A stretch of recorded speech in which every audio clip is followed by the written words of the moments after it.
ദൈവത്തിന്റെ പക്ഷം ചേരാൻ ദൈവം തന്നെ തിരഞ്ഞെടുത്ത് നിയോഗിച്ചിരിക്കുന്ന വിളിയാണ് ദൈവവിളി.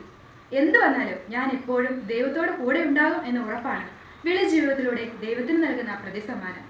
വിളി ജീവിതത്തെ അടുത്തറിയുന്ന താരം എപ്പിസോഡിൽ ഇന്ന് നാം കാണുന്നത് ഷീലോയിൽ പുരോഹിതനായി ശുശ്രൂഷ ചെയ്തിരുന്ന ഏലിയയാണ്. Lived in the temple and served God under the priest Eli. One night, Samuel was lying down to sleep when suddenly he heard a voice call, "Samuel, Samuel." Samuel quickly got up and ran to Eli. "Here I am. You called me." But Eli said, "I didn't call. Go back and lie down." So Samuel went back to bed. Then it happened again. "Samuel, Samuel."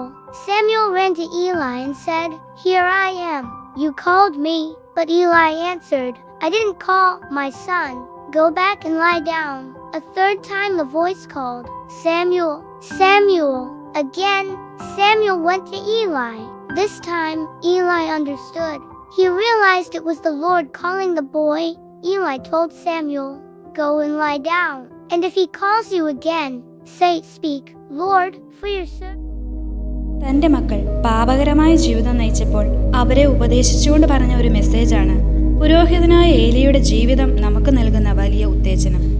ഇതിപ്രകാരമാണ്: 1 Samuel 2:25.